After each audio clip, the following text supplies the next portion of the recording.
how a creative mind works. It's like, imagine your browser, your web browser has like 5,000 tabs open at the same time. That's exactly what's happening in here. It's like you're constantly switching between things, but you know you have to get back to something at some point, and it's a little intense, but I wouldn't want it to be any other way.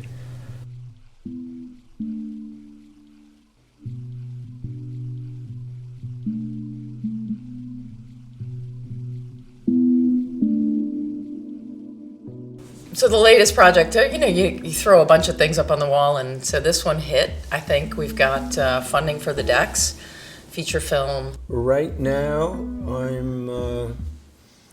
I feel that I'm in between things because I had 2 shows and I want to go in a different direction. I'd like to think that in Paris right now I'm gaining experience as an artist, whatever the fuck that means. I said, screw it, I'm gonna go to art school, and I transferred to SVA for a semester. I started experimenting with film actually completely by accident. One of the things I was very good at and still am is drawing. I am an actor. I knew I'd be a painter by the time I was 13 years old. I just decided to be artist when I was 4th grade of elementary school. I think since I started walking, I danced. I cannot remember any time when I didn't dance. So this is my life. I'm that girl with big DSLR and a huge lens, or and I always look for a story. I always look for something to say. For even though I feel like I'm very detached with my form of storytelling, I'm very I'm there and I'm gonna tell you what I see, but I'm not gonna give you any commentary or analysis on it. I've been doing a lot of rewriting on a really, really long piece of work that is essentially about a lover I had for 17, 18 years. I didn't want to make it a mini bio. I didn't want to make it a novel. It's sort of like a long, short story. It starts a young girl, the protagonist, grows up on fishing boats in Maine. She hears music and everything, in the repetitive sounds of the winches and the engines and the motors, the gulls, the ocean, the waves, the water, and it kind of all comes together for her, and worlds collide in this character. She has this great passion of taking these sounds that no one's ever heard before and layering them, just like in the house music, the layers of sound. I live in a building that is kind of also a collective of artists. Most of the people there, 345 Eldred, they call it Eldred Lofts. Everybody there is an art form. Some people have their own studios set up. There's like a group of aerialists that live in the space above mine. They do crazy performances. Actresses, like musicians, programmers, like the whole thing.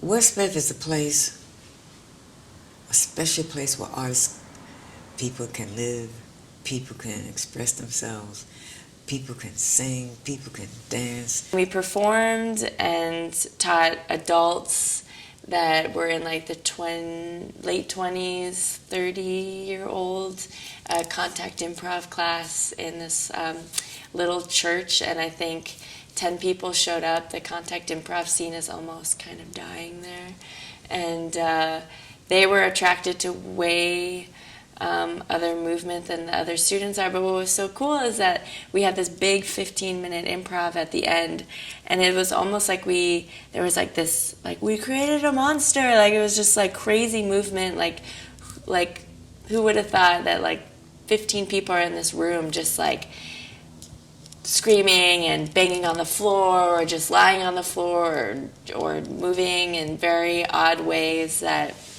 you just don't normally do in your everyday life. It's been always my problem since I was a small girl. My mommy would notice that. I didn't know it because it was me. For me, it was natural. My mom would be like, you want to have everything. You can't have everything. You can't be everybody. So I wanted to be a doctor and a lawyer, but an actress and a painter. And I wanted to write books, and I wanted to write plays, and I want to act in a play, and then I want to sing in a play. So I wanted to be an artist. But then again, I wanted to sell apartments because she was such a business. I wanted to wear those long coats, have my hair up, and be a businesswoman. And I know I can do it all, but then I have this time issue. Like there's no time. I'm not gonna be able to do it all. And then I'm freaking out. How much time do I have? So I'm like, okay, I focus on my paintings because I'm very good at it. I'm gonna do that. I love it. Painting is, as you know, a kind of nebulous project. It's one that I have a great deal of faith in, but it's hard to measure how we're benefiting the world. You know, it's not that I don't have faith in it. I have so much faith in that kind of silent alchemy that happens. Even when you sell a painting, you really don't know what a person is seeing. So it's hard to measure. I study really seriously artworks. Then I saw a pop artist and pop art in Japan from the art magazines. I got really influenced, and I shocked about Andy Warhol or Jasper Jones artworks. So just I really wanted to be group show with my paintings next of Andy Warhol or Jasper Jones. What I'd really like to do is illustration. I'd like to work on album covers, and I'd really like to work on images for people, maybe brand marketing. However, I'm not really gaining skills in terms of like Photoshop and Adobe Suite, the things that actually make somebody an illustrator. I think the computer is interesting because it's obviously taken over the industry entirely. The only thing I feel really bad about is because now people comp by just finding, you know, photographic imagery or Illustrator imagery that's already existing and manipulate it. Is what term I use is beat the shit out of it in Photoshop. It's interesting. It's kind of like I don't know, it feels kind of like a resurgence of the age of the artisan. When everything becomes mass-produced, things like art just become a lot more high demand. Something that's actually made with intention, you know, something that you create with your hands as opposed to something made on a conveyor belt. What's interesting when I think about my past is I ended up, you know, in advertising design because at some point as you're going through high school and toward college, you know, all the pressures on what do you want to do with your life. And I had absolutely no idea what I wanted to do with my life. So I had a lot of friends and family in particular were saying, you know, you draw really well, why don't you think about art? Why don't you get into art school? So I went through all of that, you know, did the exams and did get accepted into art school. And I can't really know if that would say that it changed my life, but it gave me a path and a direction. I still wasn't sure that that's what I wanted to be or what I wanted to do with my life. But the more I hung with different people and other artists and had a lot of dialogue about art and got more and more and more involved in it, I realized that maybe this was something that I could do with the rest of my life. Let me nod to the marriage of true minds admit impediments. Love is not love, which alters when it alteration finds, or bends with the remover, to be removed. Oh no, it is an ever-fixed mark that looks on tempest and is never shaken. It's the star to every wandering bark, whose worth's unknown, but his height's been taken. Love's not time's fool.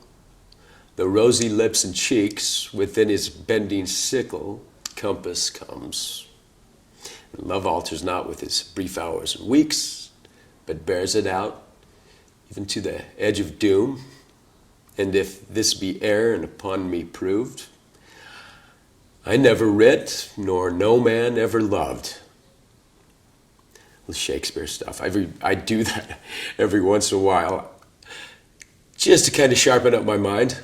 Haven't done it for probably a year, and I guess I'm a little dull. I don't know how the delivery was on that. work on that. Just got to keep on working on it, working on it. I should try to come up, memorize some other sonnets.